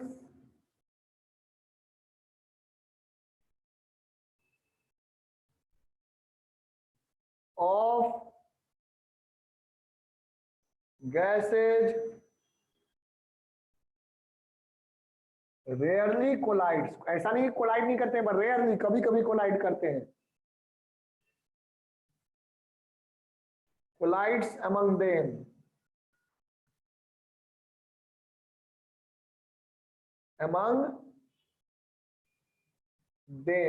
बहुत दूर होते हैं, तो कोलाइड भी बहुत रेयर करते हैं, है ना. तो intermolecular separation in case of gases is very large, so they can occupy a large volume, है ना. That's why they occupies very large volume. चलो इसको कंप्लीट कर लो. तो हमने सॉलिड, लिक्विड, गैस के बारे में अलग अलग तरीके से जाना कि सॉलिड के केस में फोर्स बहुत स्ट्रांग होता है मॉलिक्यूल्स के बीच में, लिक्विड के केस में फोर्स थोड़ा वीक होता है, और गैसेज के केस में नेग्लिजिबल फोर्स होता है. फिर हमने जाना इंटरमोलिकुलर सेपरेशन, जो सॉलिड में बहुत ही कम होता है, वेरी स्मॉल सेपरेशन, एकदम कांटेक्ट में होते हैं मॉलिक्यूल्स. लिक्विड के केस में थोड़े दूर दूर होते हैं मॉलिक्यूल्स, और गैसेज के केस में मॉलिक्यूल्स बहुत दूर होते हैं, बहुत फार अवे होते हैं एक दूसरे से. तो ये हमने जाना इंटरमोलिकुलर सेपरेशन. फिर हमने इसके बारे में जाना कि सॉलिड जो है वो फिक्स शेप और फिक्स साइज होता है, लिक्विड का, है ना, वॉल्यूम फिक्स ऑक्यूपाई करता है. लिक्विड का शेप और साइज फिक्स नहीं होता है, पर वॉल्यूम फिक्स ऑक्यूपाई करता है. गैस ना फिक्स वॉल्यूम होता है ना फिक्स शेप होता है, और गैस पूरे कंटेनर के वॉल्यूम को ऑक्यूपाई कर देता है जिस कंटेनर में आप गैस को रखेंगे, provided the gas is kept in the closed container. अगर क्लोज्ड कंटेनर में नहीं रखेंगे तो क्या होगा? गैस कंटेनर से बाहर भी निकल जाएगा. ठीक है बेटा. और गैस हर डायरेक्शन में मूव कर सकता है. Gas can move in all possible directions when it is kept inside any container, और it is coming out of the container, then it moves in all direction, है ना. तो ये सारी बातें हमने पढ़ा सॉलिड, लिक्विड, गैस के बारे में. So states of matter clear है. फिर हमने ये भी जाना कि solid, liquid and gases are the macroscopic, one of the most important point we discussed today. Solid, liquid and gases are the macroscopic properties of matter, है ना बेटा। मैक्रो बोले तो क्या मतलब हुआ, bulk property of the matter, when the matter is present in large amount, when large number of molecules and atoms are present together, in that case we say that the matter is solid, liquid और gas. 1 2 4 10 हजार molecule के लिए solid, liquid, gas नहीं बोलते हैं, है ना। Crore and crore of molecules जब एक साथ होते हैं तब हम सॉलिड, लिक्विड, गैस की बात करते हैं। ये बात क्लियर हो गया? क्या ये सारे पॉइंट्स क्लियर है बेटे? क्लियर है सारा पॉइंट मेरा बच्चा? That's nice. Have you noted this? Yes sir. चलिए, बहुत अच्छी बात है। तो ये हमने क्लासिफिकेशन ऑफ मैटर्स देखा। अब जो है हमने स्टेट्स ऑफ मैटर जो है वो हमने देख लिया, types of matter, states of matter. Now हम classification of matter on the basis of purity करेंगे, on the basis of purity, pure और इम्प्योर सबस्टेंसेस, है ना बेटा। प्यूरिटी का मतलब क्या हुआ? प्यूरिटी का मतलब ये नहीं कि हमने कचरा मिला दिया। प्यूरिटी जैसे पानी है, पानी में अगर हमने सॉल्ट मिला दिया तो इम्प्योर हो गया ना, मिक्सचर हो गया, है ना। तो पानी जो है वो प्योर सबस्टेंस हो गया। ऑक्सीजन है, ऑक्सीजन प्योर हो गया, लेकिन ऑक्सीजन के साथ अलग गैसेज मिले हुए। तो एयर क्या है? Air is a mixture of gases, पता है ना। Air is not pure gas, air is the mixture of gas, ये मालूम है। एयर में बहुत तरह के गैस होते हैं, नाइट्रोजन होता है, हाइड्रोजन होता है, कार्बन डाइऑक्साइड होता है, ऑक्सीजन होता है, बहुत तरह के गैस होते हैं, है ना बेटे। तो there are many gases which are present in air. चलिए आगे देखते हैं हम लोग।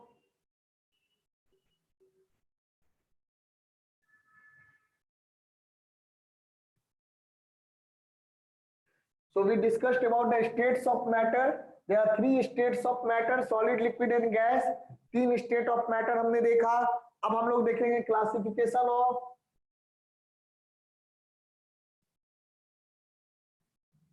classification of matter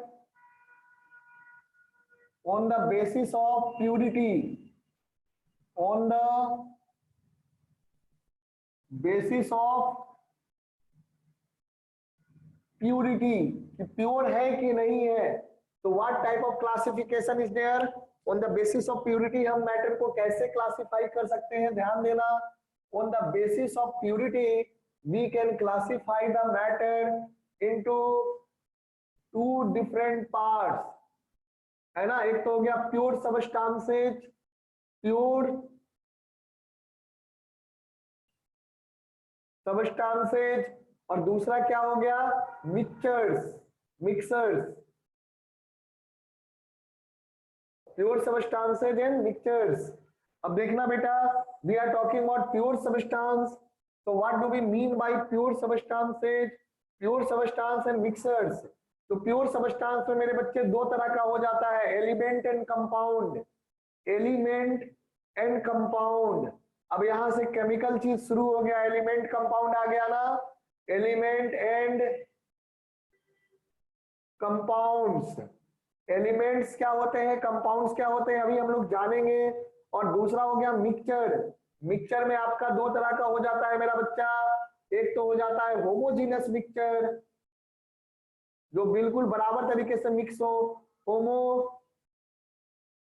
homogeneous mixture. and another one is heterogeneous mixture.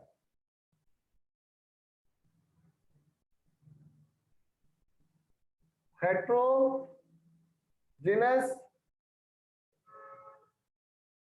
mixture. So homogeneous mixture and heterogeneous mixture. Is this point clear? बोलिए, ये classification इसको note करो, मैं एक एक करके बताऊंगा क्या होता है। बोलो बेटा, कुछ गया दिमाग में ये? Yes sir. That's fine. चलिए इसको नोट कर लीजिए, classification of matter on the basis of purity, on the basis of purity, that's nice. तो क्लासिफिकेशन हमने किसके बेसिस पे किया? On the basis of purity पे किया। अब हम प्योर सबस्टेंस और मिक्सचर की बात करेंगे। प्योर सबस्टेंस कौन से हो गए? एलिमेंट्स या कंपाउंड को हम कहते हैं प्योर सबस्टेंस। तो एक एक करके हम लोग जानेंगे, एलिमेंट क्या होता है, कंपाउंड क्या होता है। ओके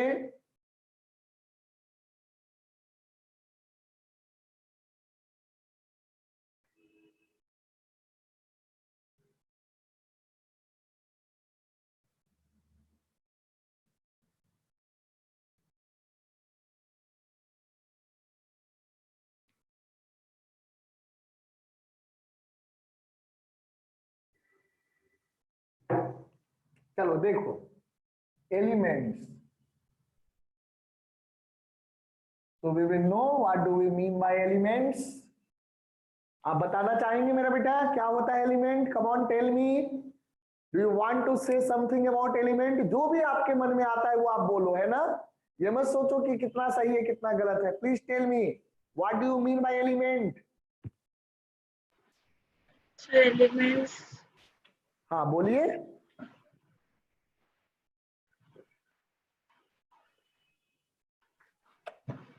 ये नहीं पता।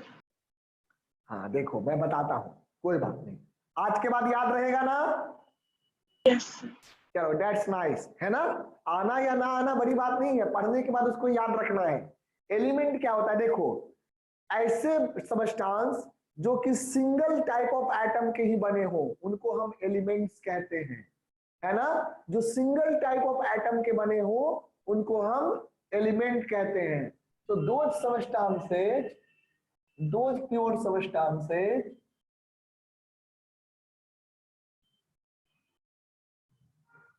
that are which are, those का ना तो which are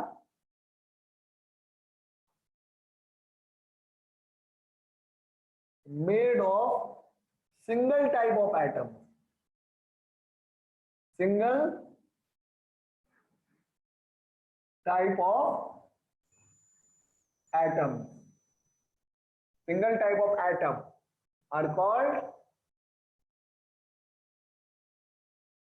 are called elements,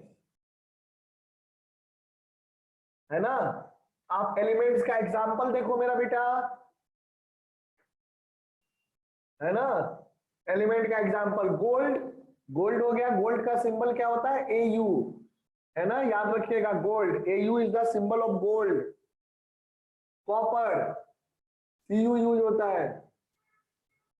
symbol का नाम क्यों पड़ा AU, क्यों पड़ा CU, इतना नहीं सोचना, बस याद रखना है AU गोल्ड के लिए होता है ना? कॉपर जो है, कॉपर के लिए CU यूज होता है ना? फिर आप देख लो O2, O2 क्या हो गया? ऑक्सीजन, गैस होता है ना बेटा? गोल्ड और कॉपर कैसे होते हैं? गोल्ड और कॉपर सॉलिड लिक्विड गैस कैसे होते हैं बताइए रूम टेम्परेचर पे?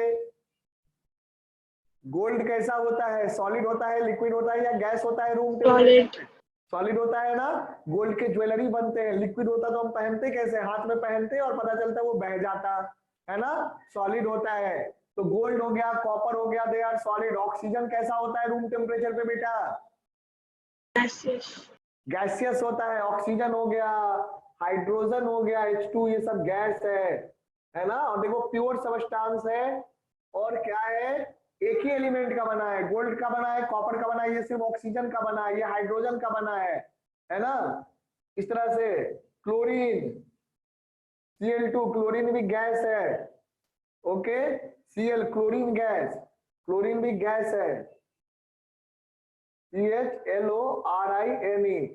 आयोडीन लिक्विड होता है, ब्रोमीन लिक्विड होता है, Br2 bromine, bromine this is liquid, ये कैसा होता है? लिक्विड होता है, ओके? आयोडीन I2 लिक्विड होता है। So you can see these are the pure substances and they consist of only single type of atom. दिख रहा है ना? गोल्ड में सिर्फ गोल्ड का एटम है, कॉपर में सिर्फ कॉपर का एटम है, ऑक्सीजन में सिर्फ ऑक्सीजन का एटम है, हाइड्रोजन में सिर्फ हाइड्रोजन का एटम है, क्लोरीन गैस में सिर्फ क्लोरीन एटम है, ब्रोमीन जो लिक्विड है उसमें ब्रोमीन का एटम है, आयोडीन है तो उसमें सिर्फ आयोडीन का एटम है।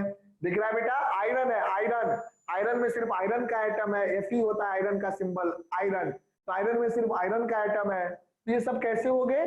प्योर सबस्टांसेज हो गए। ये बात क्लियर है? और कैसे सबस्टांस हो गए? एलिमेंट्स हो गए, because they consist of single atom.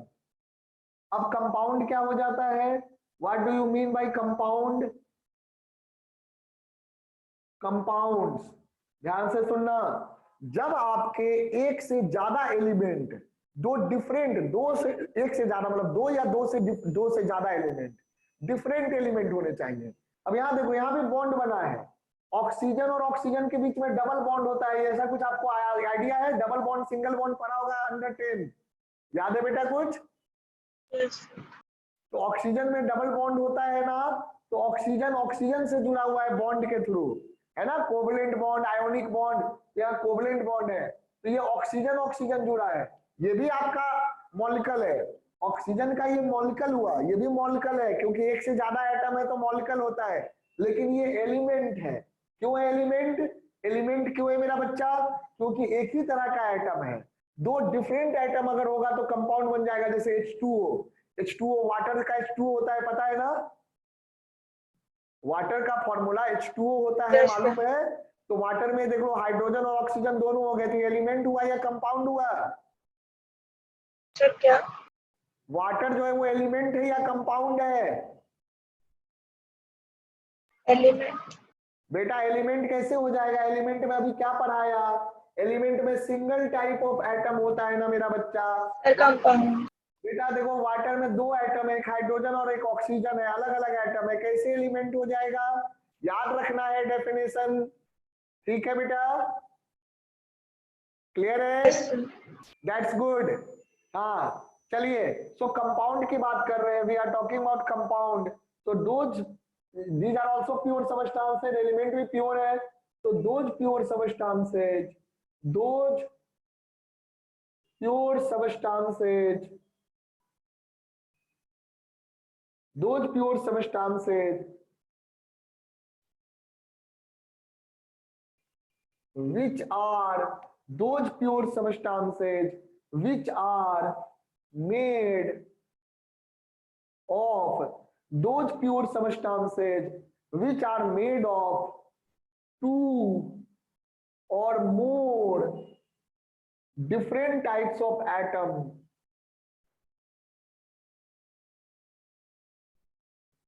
different types of atoms are called compounds। उसको क्या कहते हैं? कंपाउंड्स कहते हैं। दो और मोर, देखो डिफरेंट टाइप्स ऑफ एटम्स होने चाहिए, दो अलग अलग एटम होने चाहिए, या दो से ज्यादा भी हो सकते हैं। You can have some examples, I will give you some examples here, examples very common examples. जैसे वाटर हो गया, तो वाटर बेटा क्या होता है? वाटर होता है H2O। ध्यान से देखो, इसमें हाइड्रोजन और ऑक्सीजन हो गया, दो अलग अलग हो गया। Carbon dioxide, carbon dioxide, carbon dioxide का फॉर्मूला जानते हैं? Do you know the formula of carbon dioxide? Yes, sir. बोलो बेटा क्या CO2. होता है? CO2, that's nice. देखो है ना, CO2 होता है मेरा बच्चा, तो कार्बन डाइऑक्साइड होता है CO2, वेरी गुड, है ना, वो चीज है। कार्बन डाइऑक्साइड हो गया CO2, और ये हो गया वाटर हो गया H2O। Calcium carbonate, do you no calcium carbonate? Calcium carbonate that is CaCO3। Just a minute, एक फोन आ रहा है।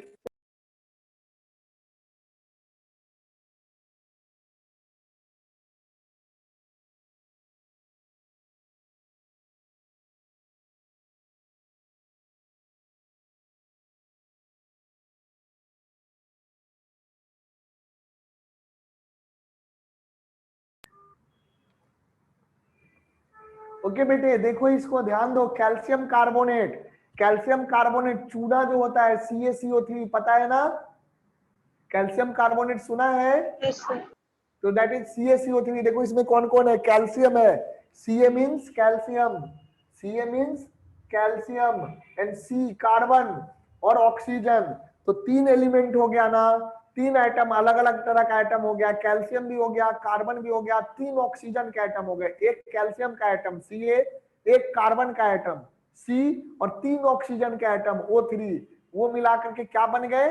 कैल्शियम कार्बोनेट का मॉलिक्यूल बन गया, है ना। तो this is compound, calcium carbonate और कंपाउंड। इस तरह से बहुत सारे कंपाउंड होते हैं, infinite number of, large number of compounds होते हैं। एलिमेंट तो कम है, 110 120 एलिमेंट्स ही है ना, 110 से 120 एलिमेंट्स ही नेचर में पाए जाते हैं, लेकिन कंपाउंड्स जो होते हैं, there are infinite type of compounds possible, है ना। कंपाउंड बहुत तरह के पॉसिबल हो सकते हैं, तो large number of compounds are possible मेरा बेटा। but elements are only of few types. Is this point clear? ये point समझ रहे हैं बेटे? Yes, sir. चलो, have you noted this? पूरा हो गया ये नोट या Yes, करना sir. है? नोट पूरा कर लिया? Yes, sir. चलो ठीक है, दैट्स नाइस, वेरी गुड। समझ में आ गया यहाँ तक की बात पूरी क्लियर है? Do you understand? Yes, sir. 100% clear है बेटा? Yes, sir. That's nice. चलिए, कोई सवाल हो तो बिल्कुल हेजिटेट मत करना, ओके? बिल्कुल हेजिटेट मत करिएगा कोई भी सवाल पूछने में। So this is what we talked about element and compound. अब हम प्योर सबस्टांस तो समझ गए कि प्योर सबस्टांस एलिमेंट क्या होता है, कंपाउंड क्या होता है। अब आइए मिक्सर के बारे में जानते हैं। मिक्सर जो कि प्योर सबस्टांस नहीं होते हैं, वो कैसे बनता है? तो दो या दो से अलग डिफरेंट प्योर सबस्टांस के मिक्सिंग से, केमिकल मिक्सिंग नहीं, फिजिकल मिक्सिंग से। यहां देख लो, केमिकल बॉन्ड बन गया है। कार्बन डाइऑक्साइड की बात करें तो कार्बन डाइऑक्साइड में क्या है? कार्बन है, ऑक्सीजन है, ऑक्सीजन है, डबल डबल बॉन्ड। वाटर में क्या है? हाइड्रोजन है, हाइड्रोजन है, बॉन्ड है ऑक्सीजन के साथ, तो बॉन्ड फॉर्मेशन हो रहा है। तो ये केमिकली मिक्स हुए हैं।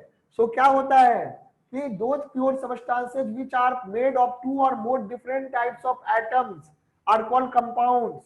तो क्या होगा? These atoms are chemically mixed by formation of bond. आप चाहे तो लिख सकते हैं, these atoms are chemically mixed, chemically forming bond to form molecules, ठीक है, टू फॉर्म molecules। तो क्या होता है? these atoms are chemically forming bond to form molecules। क्या करेंगे? एटम जो है केमिकली मिक्स होकर के बॉन्ड फॉर्म करेंगे, बॉन्ड फॉर्म करके मॉलिक्यूल बनाते हैं, तब जाके उसको हम कंपाउंड कहते हैं। सिंपल मिक्सचर को नहीं कहते, फिजिकल मिक्सिंग को नहीं कहते, केमिकल मिक्सिंग। केमिकल मिक्सिंग का मतलब बॉन्ड का जब फॉर्मेशन होता है, समझ रहे हो? तो अब हम कहते हैं कि कंपाउंड बना। फिजिकली सिर्फ मिक्स हो गया तो उसको हम कंपाउंड नहीं कहते बेटा, ये बात याद रखिएगा।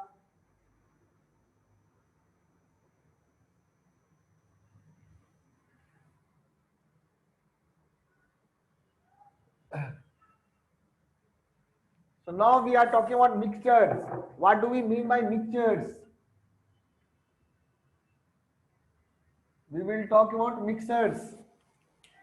Mixtures क्या होते हैं? Note it down. What do we mean by mixtures? When two or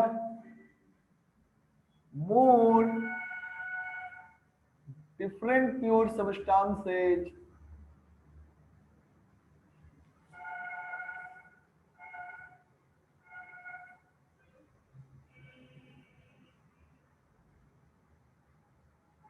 are mixed together, are mixed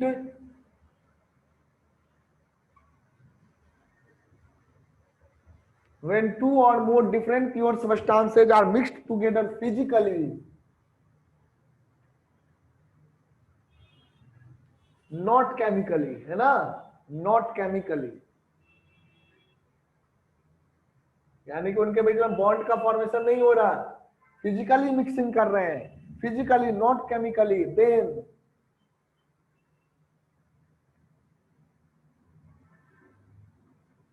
they are, then it is called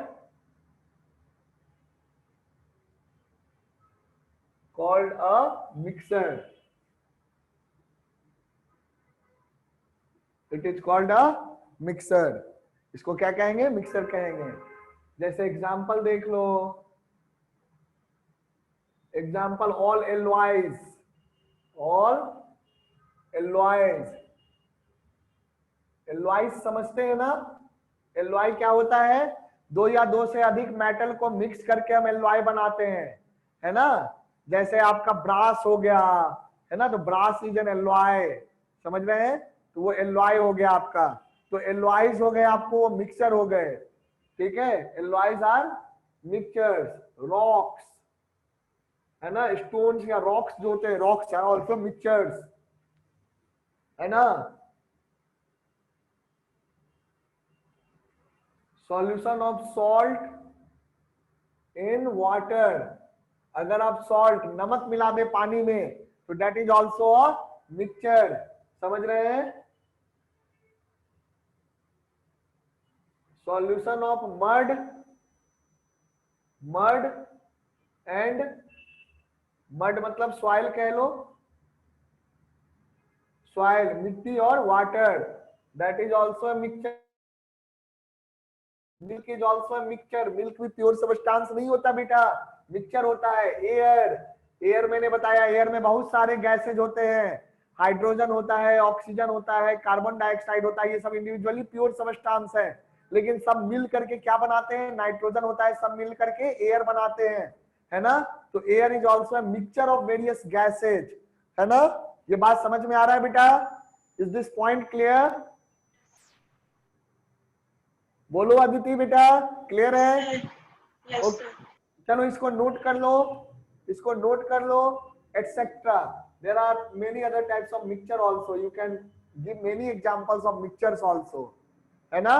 दूध देखो, दूध को जब गर्म करते हैं तो उसका फैट क्रीम बाहर निकल जाता है ना। ज्यादा गर्म करेंगे पानी एवोपरेट हो जाएगा, है ना, अंदर में सॉलिड फैट बच जाएगा या कैल्शियम बच जाएगा। तो basically milk is also a mixture of various types of substances, ठीक है। तो मिक्सचर के बारे में हमने जाना कि what do we mean by mixtures. Come on note them. Homogeneous, कर लिया। हाँ बहुत अच्छा किया, मैं इसको मिटा रहा हूं। I will be talking about homogeneous and heterogeneous mixture.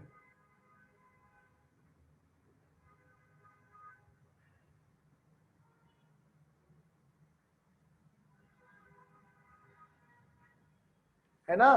देखो इंडिविजुअल जो डिफरेंट डिफरेंट अलग अलग सबस्टांस है उनको हम क्या कहते हैं, different substances which are present in the mixture are called component of mixture. ये नोट में लिख लो, है ना। जैसे आपका एयर है तो एयर में कंपोनेंट ऑफ मिक्सचर क्या हो जाएगा, ऑक्सीजन हो जाएगा, कार्बन डाइऑक्साइड हो जाएगा, नाइट्रोजन हो जाएगा, हाइड्रोजन हो जाएगा, और भी जो भी गैसेज प्रेजेंट होते हैं they will be the component of air, है ना। And this components will be called component of mixtures. So different pure substances, different pure substances which are present in a mixture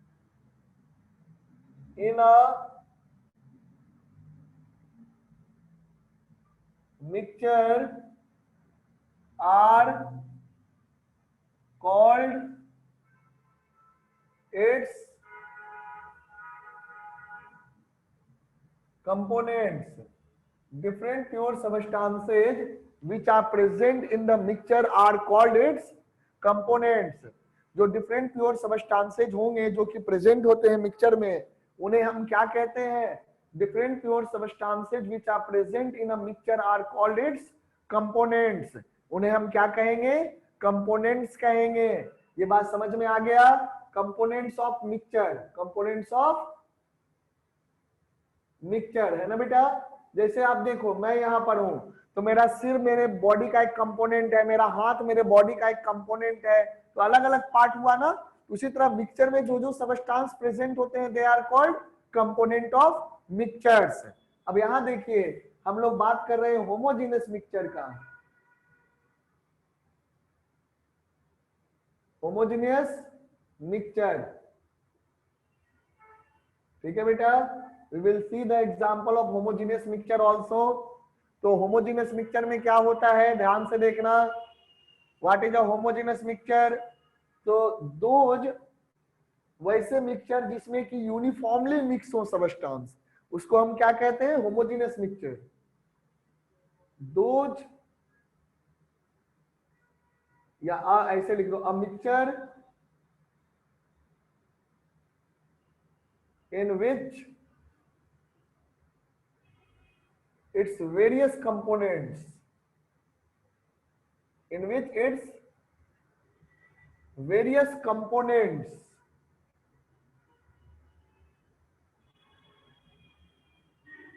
are uniformly mixed, those mixture in which its various components are uniformly mixed are called, those mixture in which its various components are uniformly mixed are called, या it's called homogeneous mixture. उसको क्या कहते हैं? उसको हम homogeneous mixture कहते हैं. Example देख लो मेरा बेटा. Example of the homogeneous mixture, example of the homogeneous mixture is air. Air is a homogeneous mixture of gases. Air हो गया, है ना, solution of salt in water. So these are homogeneous mixture, है ना. alloys जो होते हैं they are also homogeneous mixture, है ना. तो देख लो, salt in water लिक्विड हो गया, एयर क्या हो गया, गैस हो गया, alloy कैसा मिक्सचर हो गया, सॉलिड हो गया, है ना. उसी तरह से दूसरे नंबर पे देखिए, we are talking about heterogeneous mixture. तो बेटा होमोजीनियस मिक्सचर में यूनिफॉर्मली मिक्स होते हैं. हेट्रोजीनियस मिक्सचर में सोच के बताओ कैसे मिक्स होंगे, बताओ बेटा. होमोजीनियस मिक्सचर के कंपोनेंट्स यूनिफॉर्मली मिक्स होते हैं पढ़िए ऊपर, और हेट्रोजीनियस में किस तरह से मिक्स होगा, कम ऑन गेस करो. Aditi are you there? Sir जैसे मतलब वो सब्सटेंस दिखता ना हो, मतलब क्या दिखता ना हो? दिखेगा क्यों नहीं, है ना. दिखेगा तो जरूर दिखेगा, है ना. कैसे मिक्स होगा देखो. फॉर्मली. क्या? फॉर्मली. नॉन यूनिफॉर्मली, है ना. Non uniform. यूनिफॉर्म मतलब क्या हो गया, हर जगह एक जैसा मिक्सिंग होगा. जैसे पानी में आप नमक घोल दो, है ना, एक चम्मच नमक लेके पानी में मिक्स कर दो. आप कहीं से भी पानी का एक चम्मच आप पूरा मिक्स हो जाए, उसका 1 स्पून वाटर आप कहीं से भी उठाइए, कहीं से भी उठाएंगे तो इक्वली सॉल्टी लगेगा कि नहीं लगेगा, बोलो. इक्वली सॉल्टी लगेगा ना. लेकिन अगर आप आटे में अगर आप नमक मिक्स कर दे, और आप अगर कहीं से भी उठाएंगे तो कहीं पे ज्यादा कहीं पे कम लग सकता है. बहुत भी मिक्स करेंगे तो भी थोड़ा तो डिफरेंस होगा, भले आप उसको गेस ना कर पाए लेकिन डिफरेंस होगा. तो mixture of flour and salt या mixture of sand and salt, वो क्या होगा, नॉन यूनिफॉर्म मिक्सचर हो जाएगा, हेट्रोजीनस. समझ रहे हो इस बात को? तो जहां नॉन यूनिफॉर्म समझते ना, जो यूनिफॉर्म ना हो, नन मतलब नहीं. सो नॉन यूनिफॉर्म मिक्सचर को क्या कहेंगे, हेट्रोजीनस मिक्सचर को. क्या हो जाएगा, a mixture in which its various components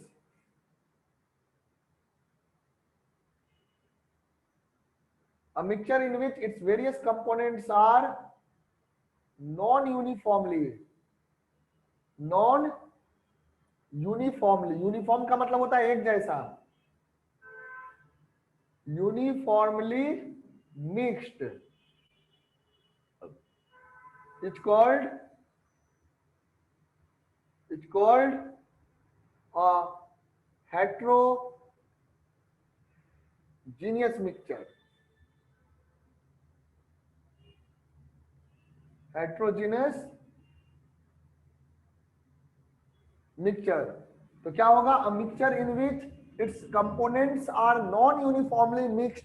a mixture in which its components are non uniformly mixed are called heterogeneous mixture. Is this point clear? बताइए, क्या ये पॉइंट आपको क्लियर है? Yes sir. चलिए, दैट्स फाइन. सो एग्जांपल्स क्या हो जाएगा, examples of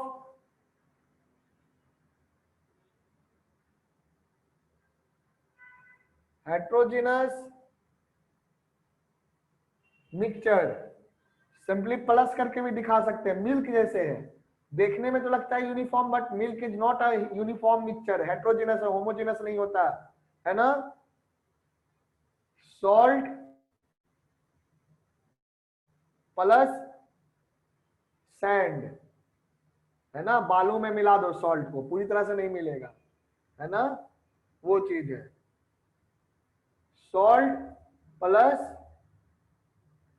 floor, आटा मिला दो, है ना, तो वो आपका कैसा हो जाएगा, हेट्रोजिनस मिक्सचर हो जाएगा। तो these are the example of colloidal suspension. ये क्या होता है कोलाइडल सस्पेंशन, बाद में आप जानेंगे। कोलाइडल सस्पेंशन मैं समझाता हूं बेटा, सुनो। बच्चों का सिरप वगैरह देखा है कभी भी, एंटीबायोटिक सिरप वगैरह, कफ सिरप, ये सब देखा है बेटा? Yes. These are colloidal suspension. They are also not, even milk is also a colloidal suspension. So these are heterogeneous mixture, है ना। जैसे आप बहुत दिनों तक अगर किसी कप सिरप को छोड़ दो तो उसके नीचे में बैठ जाता है, फिर उसको मिक्स करना पड़ता है, या कोई एंटीबायोटिक का जो दवा होता है उसको छोड़ दो तो नीचे बैठ जाता है दवाई, पता है ना, देखा है कभी? Yes, sir. तो बैठ जाता है क्योंकि हेट्रोजिनस मिक्सचर है, हर जगह यूनिफॉर्मली मिक्स नहीं हो पाता है, इसलिए वो बैठ जाता है। सो that is your heterogeneous mixture, है ना। Even mixture of oil and water, oil plus water mix नहीं होता ना, तो ऑयल प्लस वाटर अगर प्रॉपर्ली मिक्स नहीं होता तो वहां पर क्या होगा, हेट्रोजिनस मिक्सचर है, समझ रहे हैं। Oil plus water is also heterogeneous mixture because it do not gate mix uniformly. Clear है? Yes, sir. चलिए दैट्स फाइन। तो यहां तक की बात समझ गए, आज की क्लास में यहीं तक रखे, Yes, sir. ठीक है, दैट्स गुड। ठीक है बेटा, तो आज जो भी पढ़े हो देखो, कल फिर आपकी क्लास है, तो आज ज्यादा टाइम नहीं है। मैंने फिजिक्स में एक असाइनमेंट भेजा है, उसे भी आप कंप्लीट कर लेना। हाँ, केमिस्ट्री में अभी मैं कोई असाइनमेंट नहीं दे रहा हूँ, नेक्स्ट क्लास के बाद दूंगा, तो आप उसको कंप्लीट कर लेना, दोनों लेक्चर अच्छे से रिवाइज कर लेना। Is this clear? Is this point clear? Yes, sir. Do you want the video of this lecture? Yes, sir. Okay, so I will send it so that you can listen it again, है ना, maybe by Yes, sir. tomorrow, or if possible then I can send it today also. So that's good. Okay, sir. Enjoy your study and have a nice day.